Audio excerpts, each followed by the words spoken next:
Good morning to everyone. Myself, Funde ST. I am teacher in Hutatma Rajguru Mahavidyalaya, Rajguru Nagar.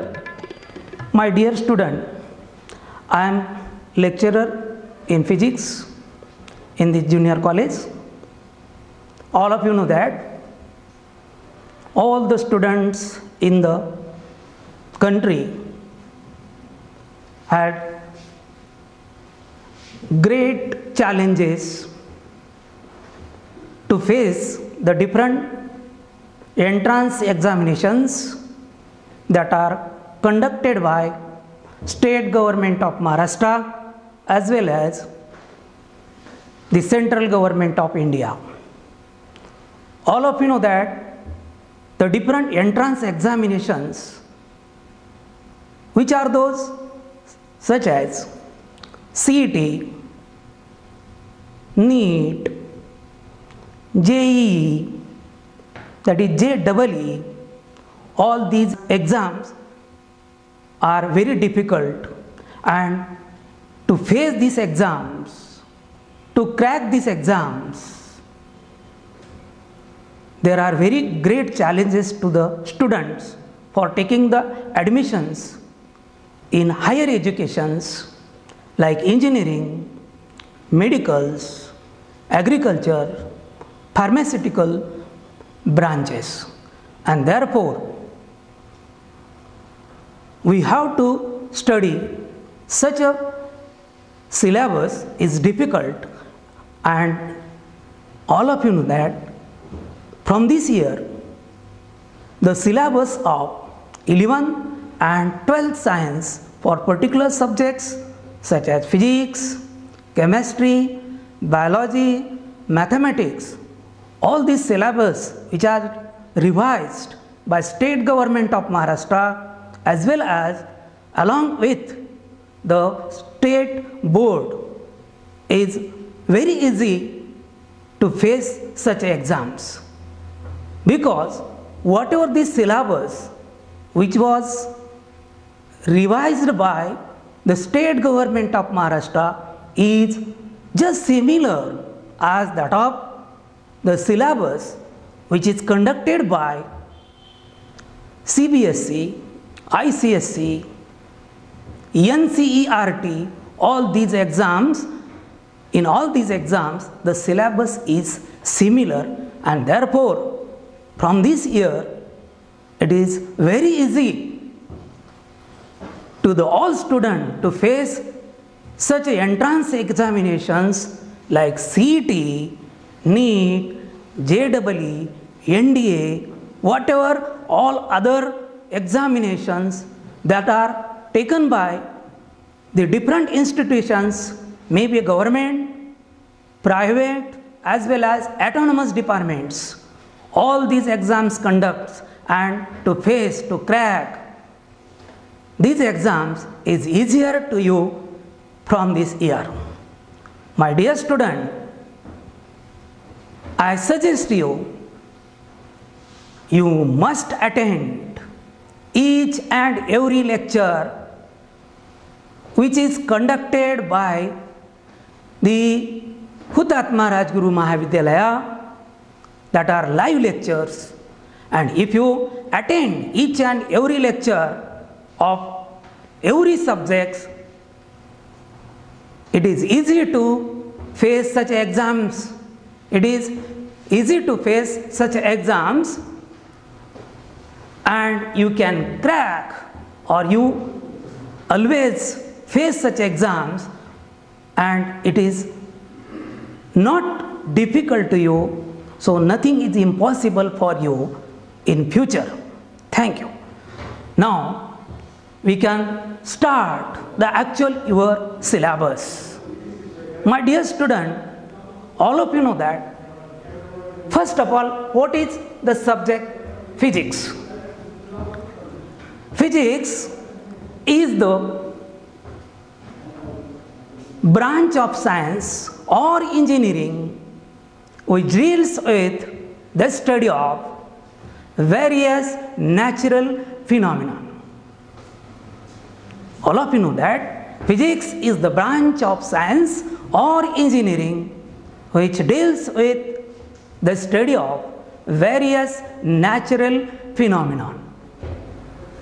Or another way we can define the physics as it is the branch of science or engineering in which we can study the different energies, matter and energy convergence. Up till now, up to 11th standard, we have studied the different topics of physics, maybe measurement, scalars vectors, or thermionic emissions, projectile motion, current electricity, electrostatics. There are different topics up till now we are already studied. In the 11th, this chapter, current electricity, in your 12th syllabus, new syllabus, the name is similar. Name is similar as that of in the 11th. But whatever the syllabus which is completed in the 11th is some part, but remaining part is included in the 12th of the syllabus, so that we have to study in detail the current electricity. We know that this chapter current electricity is very important for these exams, maybe CAT, maybe NEET, JEE, because up till now, according to my knowledge, many questions are asked on the chapter. So you have to try to understand each and every concept in the chapter, then you can face this chapter easily and you can study this chapter easily and we can solve the numericals as well theoretical part of this chapter, current electricity. The another importance of the chapter is, in this chapter, whatever the experiments which are included, they are always into the laboratory. So near about 4 to 5 regular practicals which are included in the lab, and we want to study that practicals as well as the theoretical parts in this chapter. So this chapter is very important. So I again suggest you have to try to understand each and every concept of the chapter. First of all of you know that what is the main thing about current electricity and electrostatics. So what is electrostatics? Electrostatics is the branch of physics in which we can study the charges at rest. So the study of electric charges which are at rest is called as electrostatics, which are already studied in the 11th. Now what is current electricity? Current electricity means the study of electric charges in motion. Study of electric charges in motion, that is called current electricity. So first of all of you know that the materials are classified into 3 groups. Which are those? Number 1, conductors.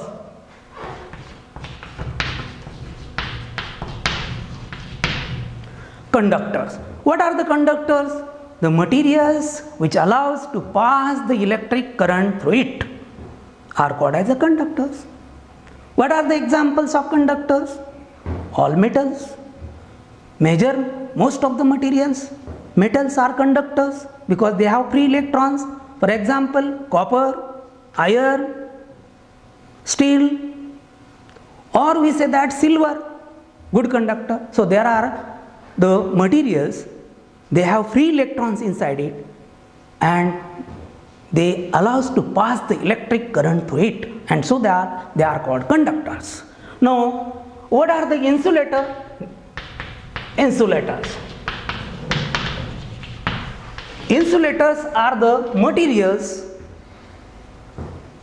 which does not allow to pass electric current. Means it does not possess free electrons inside it. Which are those examples in the day-to-day life?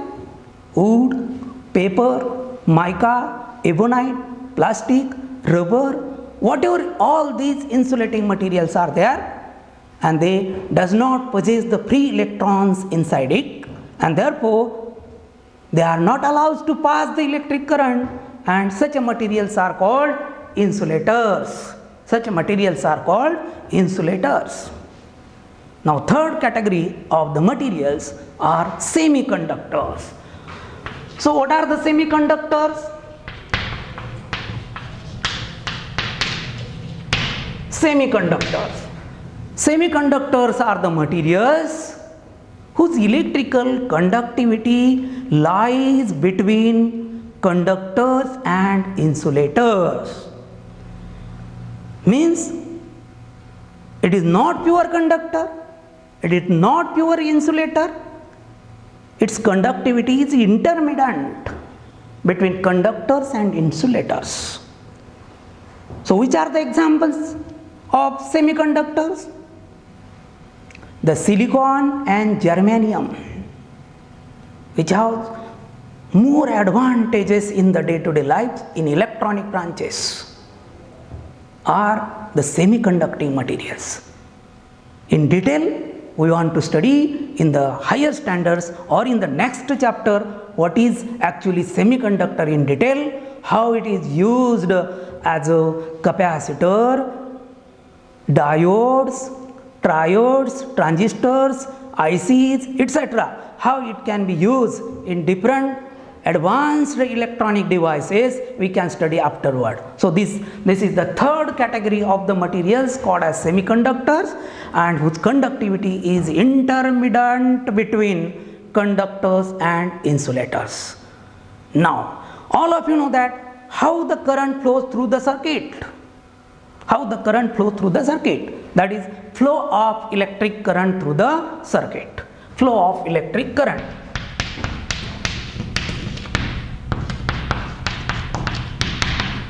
Flow of electric current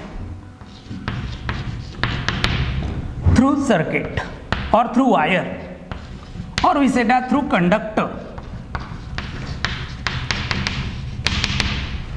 Flow of electric current through conductor. You can consider this is a conductor. You can consider this is a conductor. Suppose give this name as AB. AB is a small conductor or metal, and now we know that this conductor has a length L, and if there is no any voltage applied across that conductor, there are always free electrons inside it. There are always free electrons inside it. But if you take the particular cross-sectional area of this conductor, then we can find out that whatever the number of electrons flowing from one side to another, or this side to another side, then it is found that number of electrons flowing across the junction or across this cross-sectional area is same, means number of electrons flowing from one end is same as the number of electrons flowing through the another end, and therefore even though in this material, that is in the conductors, even though there are free electrons, they doesn't allow us to pass the electric current. Why? Because its energy is less. Now when it will passes the current, we have to apply the electric potential across it.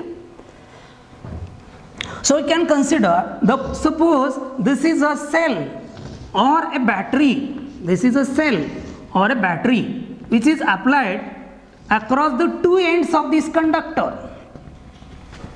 This is a wire or a conductor like metal like copper or iron, and if you apply the cell or a battery maybe of your dry cell, Lackland cell, simple voltage cell, whatever, etc. Or the voltage is applied across the two ends of that conductor. Suppose this is the voltage V, which is applied across the two ends of the conductor, that is the energy. Or we say that it is a EMF. What is EMF? EMF is the electromotive force. It is not actually force, it is the energy. And that energy is applied across the two ends of the conductor. It is called as voltage, or it is also called as EMF. And potential, and the difference between potential at this point and this point is called potential difference. Means difference between the potential. Suppose this battery is of 2 volt and this is, we say that 0 volt. So 2 minus 0, that is potential difference is 2 volt. Suppose this cell will apply the voltage of about 2 volt across this conductor, then what happen here? The electric field is set up inside the conductor. Electric field is set up inside the conductor automatically due to this EMF. And when this electric field is set up inside the conductor, the forces are acting on that electrons. These electrons get attracted towards the positive terminal of cell. Means what? This is a positive terminal of cell. This is negative terminal of cell. Now electron has negative charge. If you apply the electric potential across the two ends of the conductor, then automatically electric field is produced inside the conductor. And when the electric field is set up inside the conductor, the forces are acts on that electrons. These forces will try to attract these electrons inside the conductor through the wire, because these are connecting wire, this is a conductor. So these electrons can pass from negative terminal to positive terminal inside that conductor, and which causes the current. Now what is current? Current is the flow of charge per unit time. Flow of charge is called as a current. Now what is charge? Charge means number of electrons flows through that conductor per unit time. Means in 1 second, how many electrons are flowing through this conductor? Suppose n number of electrons flowing per second, then it is called as the current I pass through this conductor. Current I pass through the conductor. We know that SI unit of current is ampere. SI unit of current is ampere, and charge is coulomb. Suppose charge is 1 coulomb and time is 1 second. Time is 1 second. Then when we say that the current flows through this conductor is 1 ampere, when the charge flows through this conductor is 1 coulomb in 1 second, then it is said to be the current flows through the conductor is 1 ampere. Current flows through the conductor or that material is said to be 1 ampere. When a charge of 1 coulomb will flows through this conductor in 1 second, then we say that the current flows through the conductor is 1 ampere. Now, if you apply the electric potential by different cells, this is suppose of 2 volt, then we apply the 4 volt, then we apply 6 volt, and so on. Means what? If the potential difference is applied across this conductor increases, then this current flowing through this conductor also increases. As the electrons flows from negative terminal of cell to the positive terminal, but conventional direction of electrons or current is always from positive terminal to negative terminal of the cell. So if you apply the potential difference greater, that is EMF greater, 2 volt, 4 volt, 6 volt, then automatically the current flows through the conductor also increases. And to study this, the scientist, German scientist George Ohm, and stated the law, and that is called Ohm's law in current electricity. Now, what is that Ohm's law? What is the statement of Ohm's law? All of you know that. What is the statement of Ohm's law? We can again repeat this Ohm's law as what is Ohm's law? Ohm's law.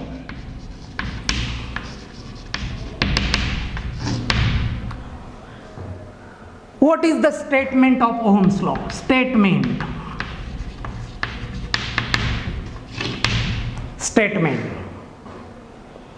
If the physical state of the conductor remains same, if the physical state of the conductor remains same, then electric current flows through the conductor is directly proportional to the current flow, is directly proportional to the current. Means what? Whatever the current flowing through the conductor, which is directly proportional to the potential difference applied across the two ends of the conductor.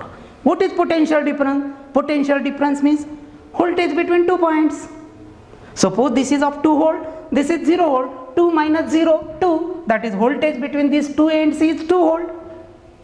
That is called potential difference, or another name is a voltage. If the voltage increases, current increases. So Ohm's law, V is directly proportional to I.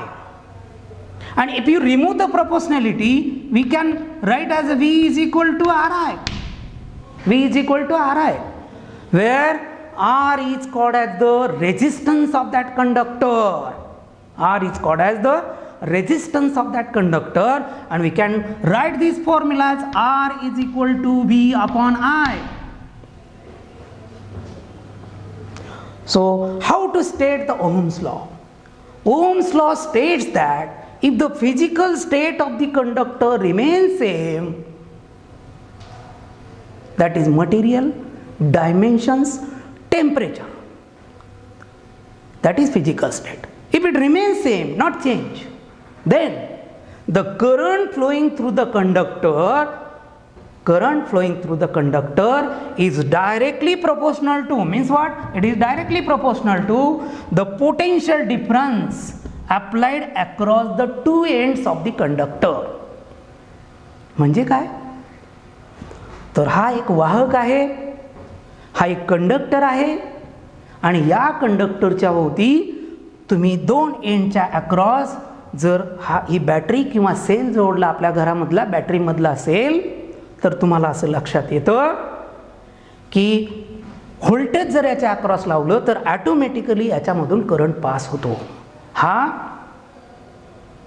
जो अनुभव पहिल्यांदा घेतला तो कोणी घेतला? ओहम्सने घेतला, आणि त्यावरून त्यानं त्याचा लॉ मांडला, त्याला आपण ओहम्स लॉ म्हणतो. George Simon Ohm, German scientist, stated the law. And what is that law? पुन्हा एकदा सांगतो, लॉ काय आहे? तर या एखाद्या कंडक्टरच्या अक्रॉस जर काही ठराविक विभांतर किंवा पोटेन्शियल डिफरन्स जर लावलं तर त्याच्यामधून जाणारा करंट हा लावलेल्या व्होल्टेजच्या समप्रमाणात बदलतो, म्हणजे तो डायरेक्टली प्रोपोर्शनल असतो. जर हे व्होल्टेज वाढलं तर याच्यामधून जाणारा करंट सुद्धा वाढतो. हे व्होल्टेज आणखी वाढलं तर आणखी करंट वाढणार, आणि कमी झालं तर कमी होणार.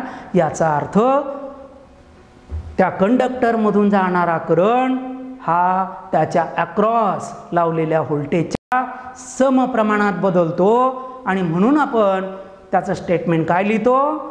Ohm's law states that if the physical state of the conductor remains same, then the electric current flowing through the conductor is directly proportional to the potential difference applied across the two ends of the conductor.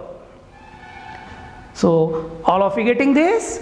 Okay, now if you remove this proportionality sign, then we can take the equality sign. And in physics, if you remove the proportionality sign, we know that we can take any constant. Ohm had taken the constant as R. and thus R is called resistance of the conductor. R is called resistance of the conductor and it is measured in ohm. SI unit of conductor is ohm. If you write this resistance of the conductor is 1 ohm, symbolically it is denoted as like this. This is a symbol of ohm. And voltage is suppose 1 volt, then current is 1 ampere. When we say the resistance of this conductor is 1 ohm, we can say that the conductor of resistance is 1 ohm when a potential difference of 1 volt is applied across it, which causes a current of 1 ampere flows through it. म्हणजे काय? या कंडक्टरचा resistance 1 ohm आहे असं आपण कधी म्हणू शकतो? ज्यावेळी त्या कंडक्टरच्या अक्रॉस तुम्ही ज्यावेळी 1 व्होल्ट एवढं व्होल्टेज किंवा पोटेन्शियल डिफरन्स लावणार आणि त्यामधून 1 अँपिअर करंट जर पास होत असेल तर त्या कंडक्टरचा रेजिस्टन्स हा 1 ओहम आहे असं आपण म्हणतो आणि त्याला म्हणतात रेजिस्टन्स ऑफ कंडक्टर 1 ओहम. मग हा वेगवेगळ्या मटेरियल आपण पाहतो की यांचे रेजिस्टन्स मग कशावर डिपेंडंट आहेत? तर ते आहेत या त्याच्या फिजिकल स्टेटवर. आता फिजिकल स्टेट म्हणजे कोणती? त्याची लांबी किती आहे, त्याची जाडी किती आहे म्हणजे क्रॉस सेक्शनल एरिया किती आहे, त्याचं नेचर कोणतं आहे, मटेरियल कोणतं आहे, त्याचं टेम्परेचर किती आहे, या सर्व फॅक्टर्सवर त्याचा रोध, त्याला रेजिस्टन्स म्हणतो, तो डिपेंड असतो. म्हणजे याच कंडक्टरची जर लांबी वाढली तर रेजिस्टन्स चेंज होणार, लांबी कमी झाली रेजिस्टन्स कमी होणार. हे तुम्ही 8वी 9वी पर्यंत पाहिलं आहे. टेम्परेचर जर वाढलं तरी रेजिस्टन्स इन्क्रीज होणार. So there are different factors which affects the resistance of that conductor. But Ohm stated that if the physical state remains same, then and then this statement or law will verified. But after all, if you plot the graph of current and voltage, then graph is a straight line. But afterward, if the temperature increases after some time, the graph will shifted towards the voltage axis. Means after certain limit, after increasing the temperature, the graph will shift or curve will shift towards the potential difference axis or towards voltage. Means after the temperature increases, because we know that if the temperature increases, the resistance increases, and resistance increases means current decreases because they are inversely proportional. If you take I here and resistance here, then temperature increases, resistance increases, and if the resistance increases, we can say that resistance increase, then current decreases. So the graph will be false like this. So this is actually the limitation of Ohm's law. Now in the 11th we have to know that what are the different resistances in series and parallel. We know that if symbolically if you want to represent the resistance, because resistance are of different materials, maybe conducting materials or maybe carbon resistors, which are actually we are studied in the 11th. So you can consider the symbol of resistor like this. So this is the symbol of resistance. Resistance can be symbolically represented by this letter, by this symbol. Okay?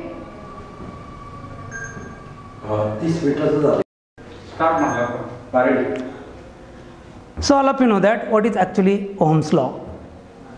Now we can consider if these are the conductors, they can be symbolically represented like this. So this is actually the symbol of resistor. If you connect the circuits in any electronic devices, maybe radio, TV, computer, whatever, etc., symbolically that resistances are denoted by like this letter. So this is actually resistor. Now how to connect the resistances in series and resistances in parallel? So first of all, resistances in series.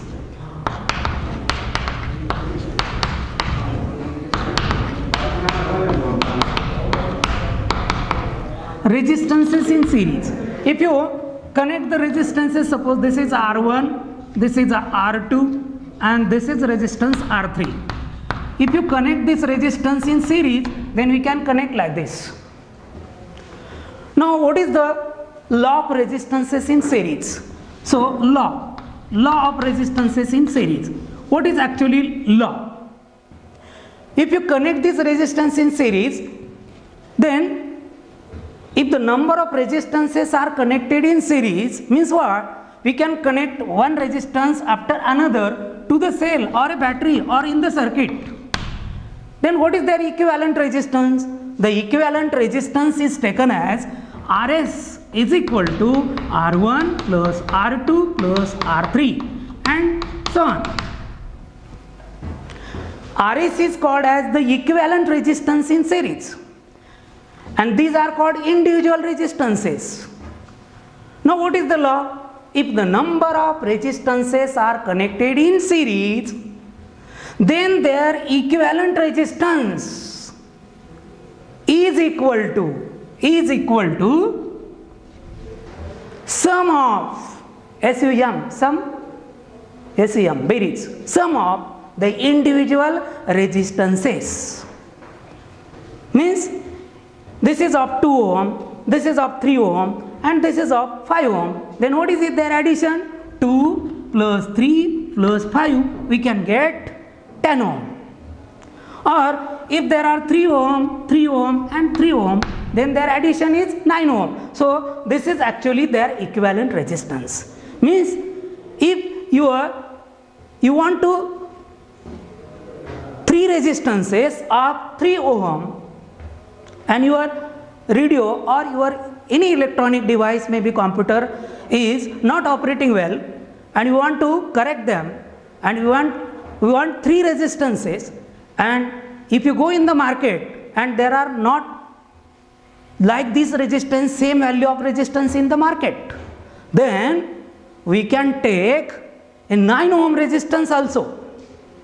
म्हणजे काय, तुमचा radio किंवा T V किंवा computer बंद पडलेला असेल, तो चालवायचा असेल आणि तुम्हाला 9 ओमच्या रेजिस्टन्सची आवश्यकता असेल, परंतु तुम्ही राजगुरुनगर काय पुण्यामध्ये जरी गेलात आणि त्या ठिकाणी तुम्हाला 3-3 ओमचे 3 रेजिस्टन्स मिळत नसतील किंवा 9 ओमचा रेजिस्टन्स मिळत असेल तर तुम्ही जोडू शकता, किंवा 3-3 ओमचे रेजिस्टन्स 3 असतील तर ते तिन्ही सिरीजमध्ये जोडू शकता. याचा अर्थ तुमचा 9 ओमचा जो रेजिस्टन्स लागतो तो तुम्ही एकतर डायरेक्ट 9 ओमचा तिथे जोडू शकता, किंवा 3-3 ओमचे 3 रेजिस्टन्स तुम्हाला जर अवेलेबल होत असतील तर ते जोडू शकता. त्यालाच म्हणतात equivalent resistance. Now what is the law of resistances in series? If the number of resistances are connected in series, means what? When the number of resistances are connected in series, then their equivalent resistance is equal to sum of the individual resistances. Instead of 3 resistances, if we have n resistance, then we can take R1 plus R2 plus R3 plus dash Rn. This is the nth resistance. So we can consider there are n resistances, then number of resistances are connected in series, then their equivalent resistance is equal to sum, SUM, that is addition, sum of the individual resistances. Now what is law of resistance in parallel? So law of resistances in parallel, law of resistances in parallel, law of resistances in parallel. Now we have 3 resistances, suppose of same ohm, 3 ohm. When we want to connect in parallel, we can consider there are 3 resistance like this. This is a one resistance, this is second resistance, and this is third resistance. They are connected like this. So this is called parallel combination of resistance. And if you apply the battery or cell across this resistor or in the circuit like this, positive, negative. So this is R1. This is of 3 ohm, this is R2, R1 3 ohm, R2 3 ohm, and R3 also 3 ohm. So these three ohms are connected in like this. So this combination is called as parallel combination of resistances. So what is their equivalent resistance? We can take the equivalent resistance of this parallel combination of resistances as 1 upon Rp is equal to 1 upon R1 plus 1 upon R2 plus 1 upon R3 plus dash. Means what?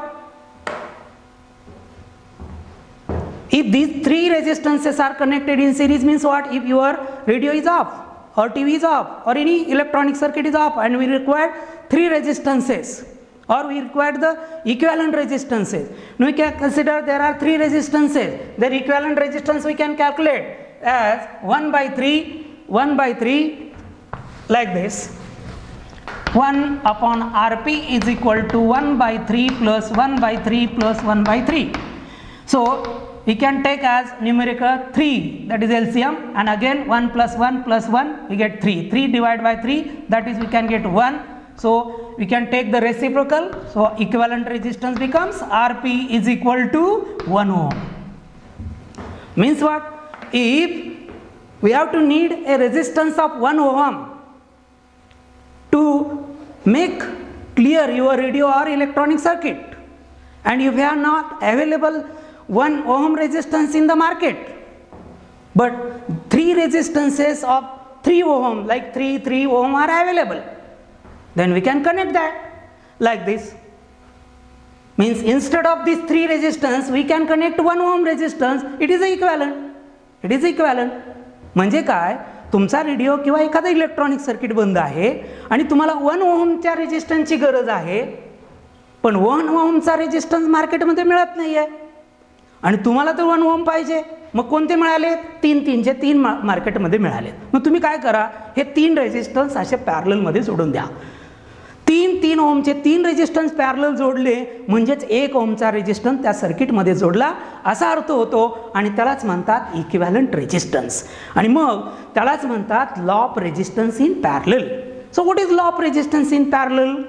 If the number of resistances are connected in parallel, then their equivalent resistance, that is reciprocal of their equivalent resistance, this is reciprocal, व्यस्त, reciprocal of their equivalent resistance is equal to sum, beries, addition, reciprocal of the equivalent resistance is equal to sum of the reciprocals of individual resistances. Again I will repeat this law. So what is the law of resistance in parallel?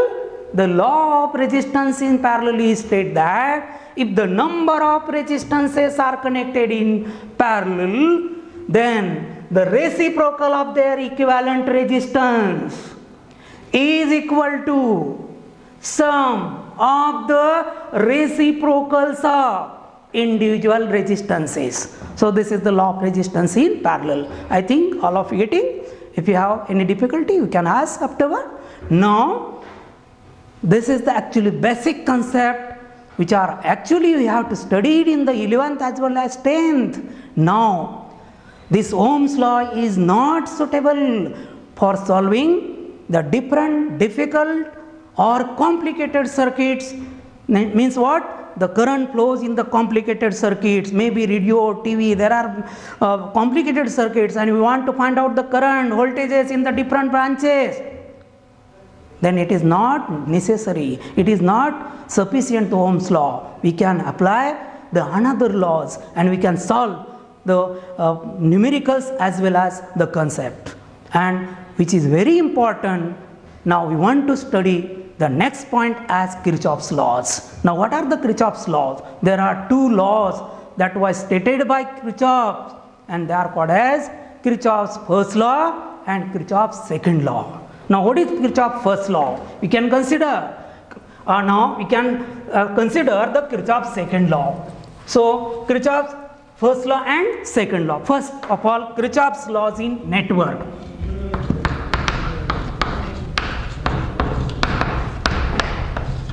Kirchhoff's laws in electrical circuit. Electrical circuit.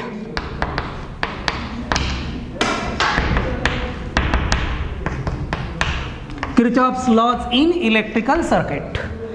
लक्षात आलेलं असेल. याची काही problems घेतल्यानंतर तुम्हाला आणखी clear होईल. आणि तुम्हाला काही शंका असतील तर मी तुम्हाला माझा फोन नंबर देतो आणि त्या फोन नंबरवरती तुम्ही मला प्रश्न टाकू शकता. 9881264505 या माझ्या नंबरवर तुम्ही जर क्वेश्चन विचारले तर त्याचे उत्तर मी तुम्हाला नक्की देईल.